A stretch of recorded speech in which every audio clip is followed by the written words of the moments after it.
Hello, everyone. Welcome to In Focus by Seven Wonders, a show about storytelling and brand building. Today on the show, we have Lisa Nick from Lisa Nick Jewelry. We're so excited to learn a little bit about her experience building her brand and how storytelling played a role in that. So thanks so much for being on the show, Lisa. Thank you. Awesome. So we're just going to dive right into some questions here. Michael and I'll learn a little bit about your background. And can you tell us about the origins of Lisa Nick? And did you have a background in this type of design? Just how did you get started and what's that journey been like? Sure. Well, my dream job, as far back as I can remember, involved being a business person while also working in a creative capacity. And I fell into the jewelry business after graduating from university by coincidence and instantly loved it. I was working at the time for an Italian luxury firm that was establishing themselves in America, and I quickly became enamored by all of the fascinations involved with gemstones and jewelry in general. So over an 11 and a half year time frame, I learned and became at the executive level at the firm where I was working and had created so many successful pieces and designs while I was there. And so ultimately, I think in my heart, I knew that I needed to create my own design aesthetic after that experience. And after 11 and a half years, that's exactly what I did. I created Lisa Nick in 2010 with this love of color that I have organically. And I just knew that at the time, there wasn't like highly design oriented jewelry available in the marketplace that was focusing on bold, colorful gems styled in a really classical way. And so that's how it all began for me. That's so cool. And now, from what I know, you're featured at Neiman Marcus as well, or you were featured at Neiman Marcus. Obviously, that's a huge achievement for any designer. I have a cousin who's in the design world. That's like the coup d'etat, so to speak. I was wondering if you could walk us through the story of how you got your design onto their shelves and how you really started broaching into that territory with Neiman Marcus. Yeah, I mean, we started working with Neiman's a couple of years ago, and to be honest, it's the perfect brand alignment for where the collection has evolved at this point. You know, right now it's been over a decade, and I've evolved as a designer, and I think that that just became evident in the work that we were doing. And so, in the one of a kind orientation was in line with also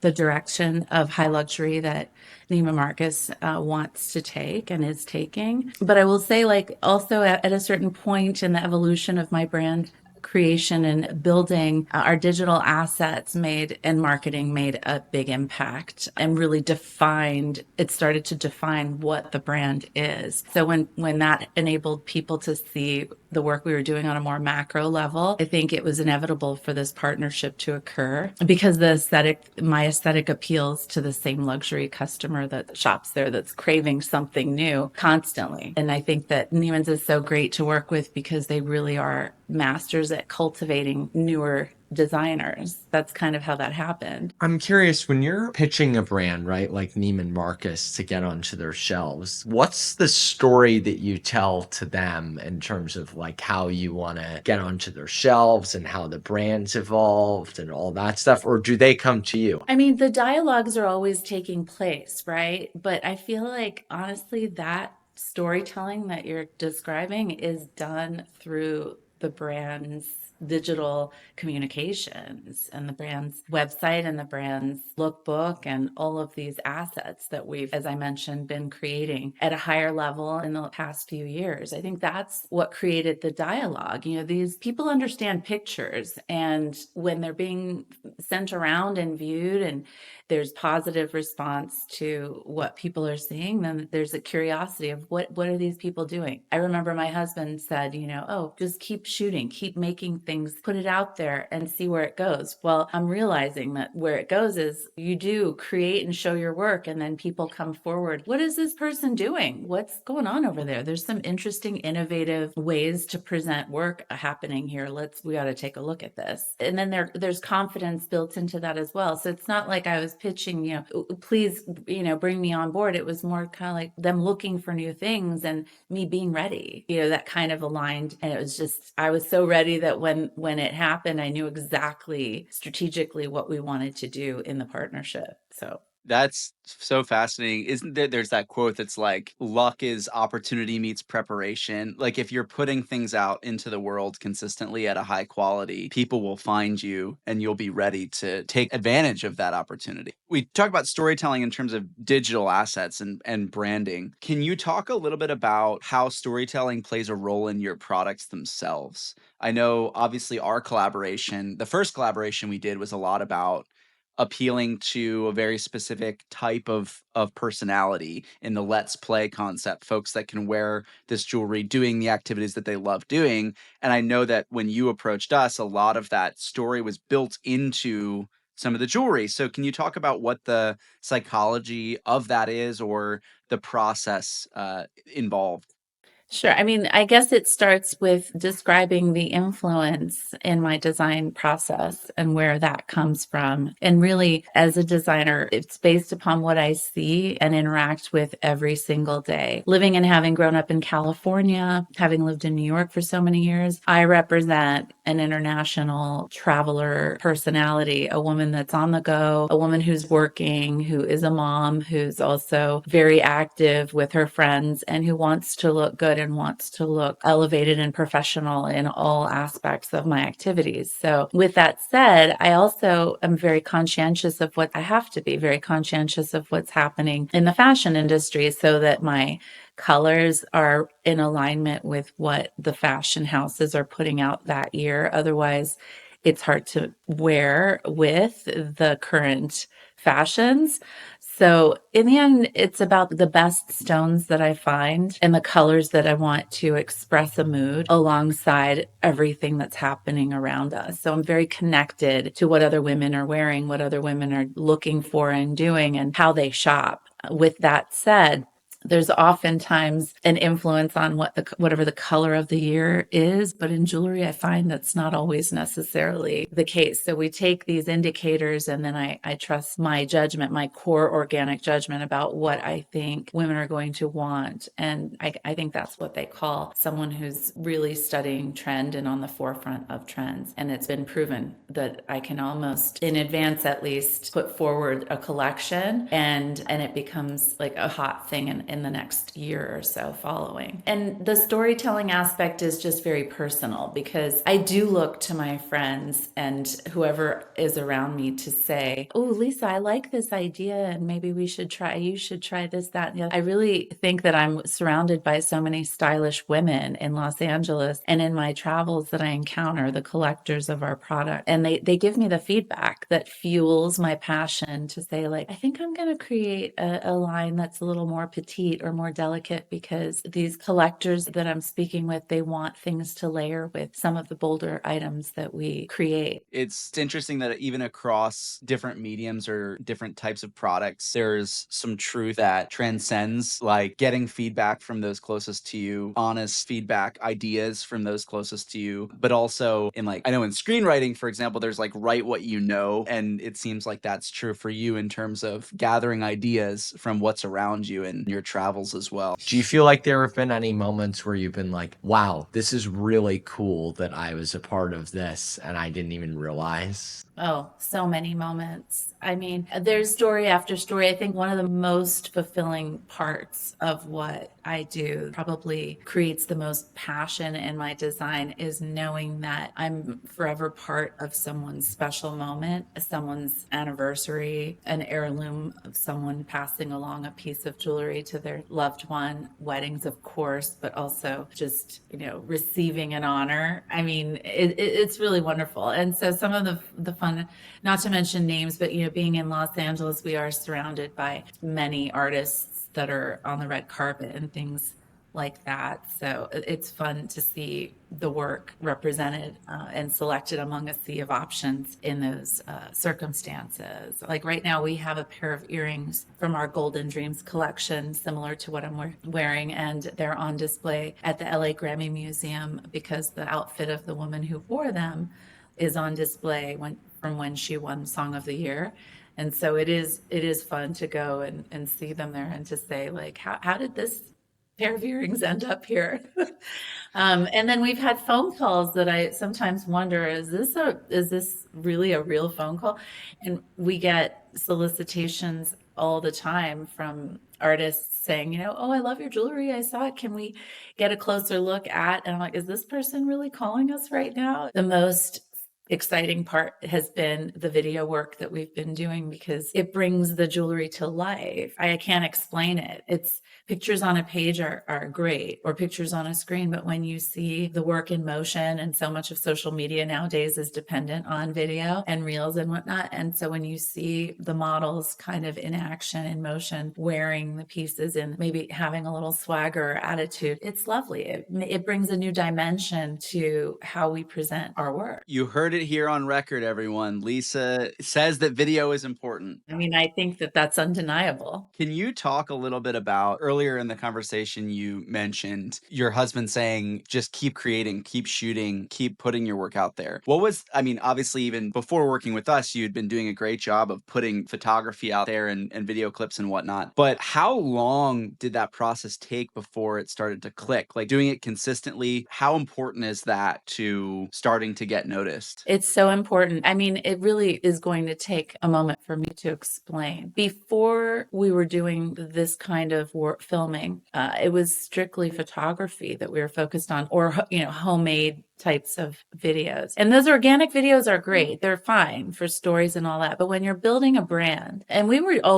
do a lot more business than people might realize. And we always had a very healthy, robust business. But when COVID happened and everything quieted down, and I really had time to sit down and think, how am I going to make this brand go to the next level? It was my husband that said, you really need to do more. He pushed me and said, you really need to do more elevated work. We're in Los Angeles. We have crews all around us. Why don't you put a crew together and create stories with your jewelry? Like, create the brand story, make it an undeniable fact that you're here and this is where you're going and this is how you're going to get there. And at first, it's always a little scary. You don't know what's going to happen to this content. How is it going to be used?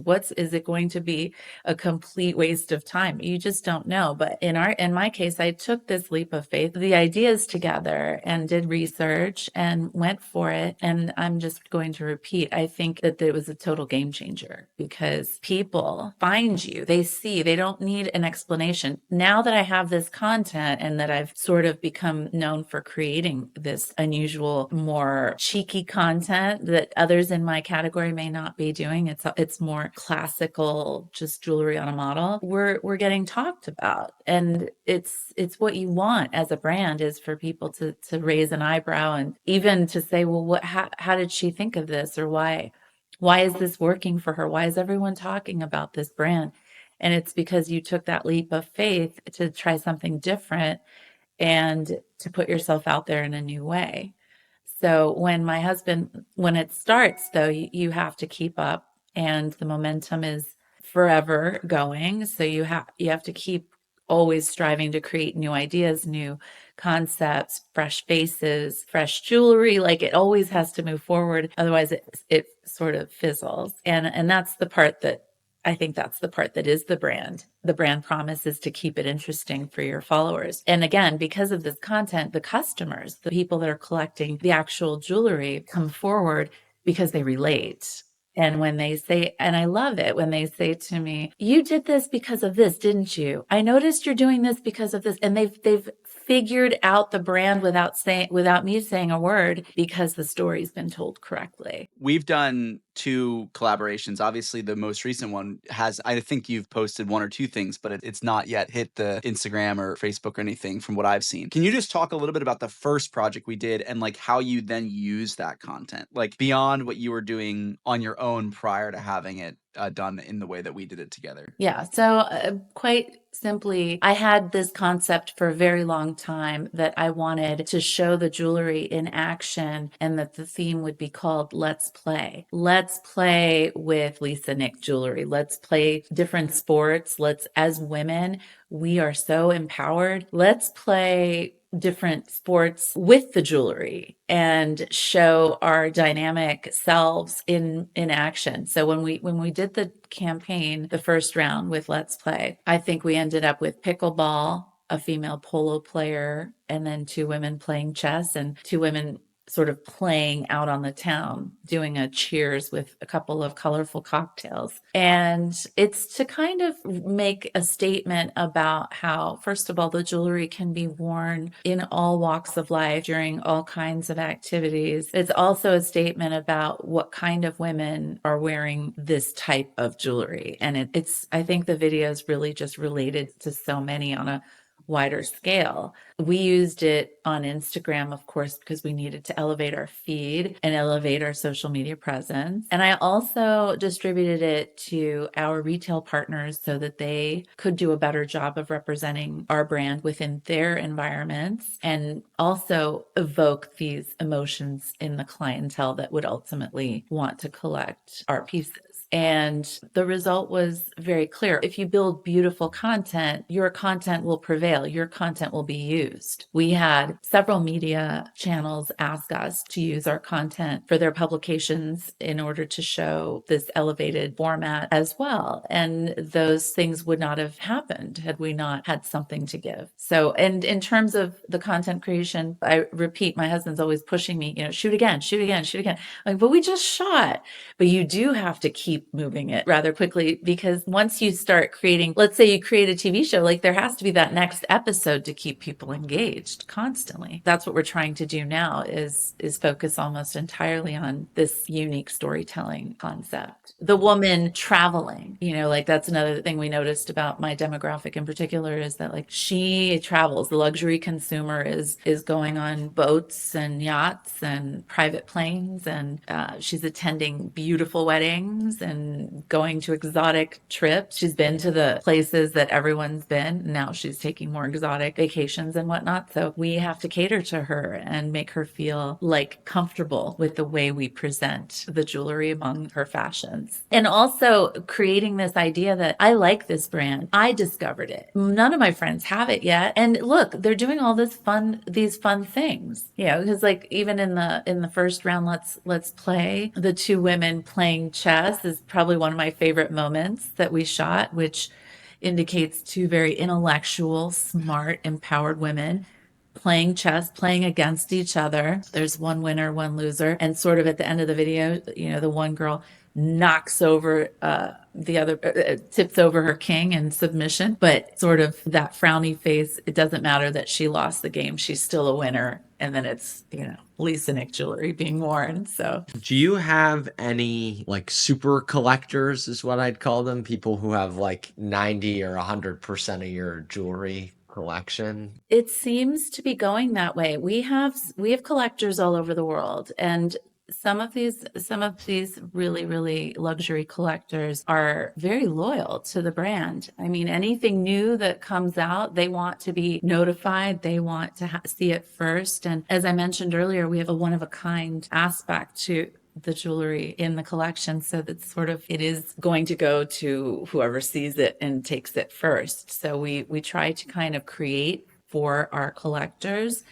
and other new collectors. Of course, we certainly have to create things for everybody that might come forward to start collecting the brand. But the mega collectors, as you call them, they probably, they have pieces dating back to the beginning. And now that we've grown, they've kind of, stayed with us, and they inspire me to create new things that I wouldn't have thought of. They really inspire me and push to try new things, because their wish is, my command, so to speak. That's the way it is with the client relationship. So a lot of my time is spent creating for these collectors. You mentioned you need to create a sustainable system for creating, especially on digital. You mentioned the analogy of like a TV show. You want that next episode. I know we've been in the process of how can we do this in a way where it can be a quarterly thing and figure out the fiscal ability of that and all that stuff. But do you have any advice on how to do that effectively? Just because I think that is a problem that a lot of brand managers, entrepreneurs are trying to solve. How do I continually create? What have you found to be about, in that arena what have you found to be some wisdom that you've gained? Well, I definitely have experienced a lot of, how do you say this? I guess people noticing the success of what we're doing and trying to mimic it. Obviously, other people like what I'm doing if they're doing something very similar after me. But in terms of authenticity, I would say that that's my advice. Like, yes, if you see something that you like and it's something that you're working towards in your brand building, I would say just to really ensure that you're being authentic to your brand core. And I personally like to look around at what everyone else is doing so that I can make sure that we're doing something different. And I think we talk about that in our creative discussions all the time. It's like, let's look at what's out there. Let's look at these other outputs so that we make sure we don't do that and we go in our own direction. And then sometimes things happen coincidentally that it might look similar, but if you're authentic in your own branding message, then you don't run the risk of people calling your work derivative. And it kind of just shows innovation and creativity at its best when you're able to say, look, I did this authentically, what I'm known for, what I do, and this is my way of presenting it. And that shows. It shows in the work, it shows in the digital graphics. That is always going to prevail. I think creativity always prevails. So really fine tuning the best ideas. And again, for me, like I sit and think about concepts, as you know, like I'm always thinking about what if we try this? And oh, I had this, vision or this dream, or I was talking to my husband, we thought we should do this, and making that idea relevant to the audience that I already have is the conversation that I look to have with my co-creators and my collaborators. So I would say that who you choose as your collaborators is also very important to ensure that you're not being moving into a direction that doesn't feel organic, or that you're considering too many other opinions in the work. Just to ensure that like genuine authenticity. I'm curious from your end too. I know you mentioned before working with us, you did some sort of like more homemade, more organic content, that type of angle. What was it like doing a larger production? And from your perspective, like, was it more or less intense than you were thinking about? I know we had a lot of uh, actors and crew, and we had a studio space for the not the most recent shoot but the shoot before that, and I was just curious to hear what your thoughts on the whole experience were, if it was what you imagined Hollywood would be like in terms of lights and sound, or something a little bit different. Yeah, I mean, it's definitely a big undertaking, and it does create a little bit of, butterfly in your stomach feeling. But when the camera starts going, it's magic. It's just magic when you have everyone in the room together and suddenly it starts to flow. I say this all the time because sometimes, since I'm the designer and founder, people think, okay, we have to just do it how she wants it. But I always start the conversation by saying, just because I say something doesn't mean I'm right. Please correct me or argue with me, because if I'm surrounded by a group of yes people, I know it's not going to be good content. But when people are fighting and arguing over what needs to happen next, that's when you really have something. And so I know I'm in trouble when everyone's quiet in the room.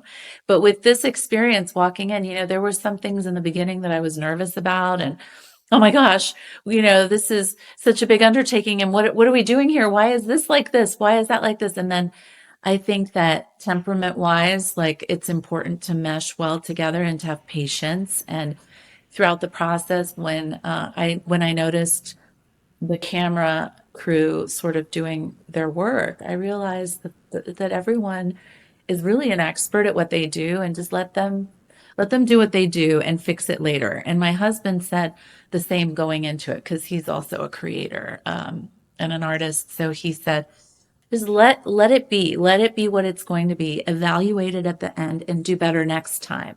But you have to do this to push your brand forward. You have to create this opportunity for content to show itself. So just create the best content you can and then do better and take notes for the next time. And I thought that was a really good attitude because he's all about quality. You know, it's not about budgets for him. It's like, how do we make it better? What do we need to do to make, maybe you move this to that, you know, in terms of budgets to make it all align. But he always wants the best possible outcome from every shoot. And that's what inspired me on that first shoot as well.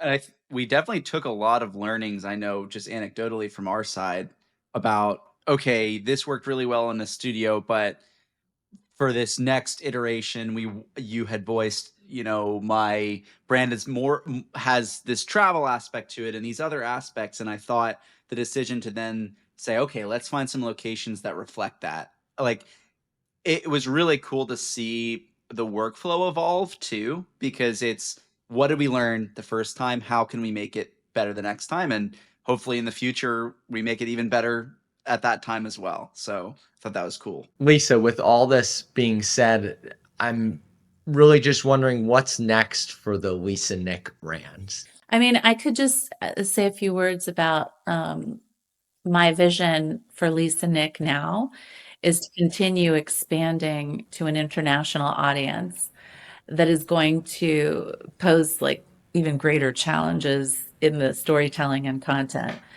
To create this emotional messaging, we now have to add the complication of diverse cultural expectations and lifestyles. But I think it can be done. I think it can be done gracefully. And I believe that this is the next step for the brand's DNA. And it's maintaining that promise to create excitement with our colors and to continue creating moments of optimism and happiness for jewelry collectors all over the world, transcending now boundaries of country. So What is your, like, how do you approach that? That seems kind of daunting, I guess, but I mean, I'm sure you have thoughts about how to take on that challenge. you know, the thought that really is in my heart is because I've traveled the world doing what I do for so many years, I see a common thread among women everywhere, regardless of culture, that is a common thread about what they love in fashion and in jewelry.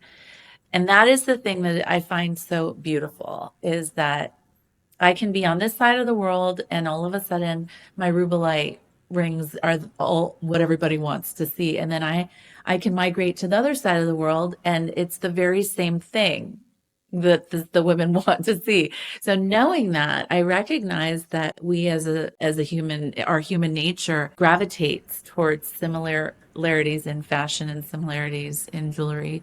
And if I can find that common thread to communicate an emotional message with meaning that can transcend and relate is relatable to women of all societies, then I think that my brand can easily grow at a more macro level. Thanks so much for joining us today, Lisa. It's been great speaking with you. Thank you as well. It's been a lot of fun.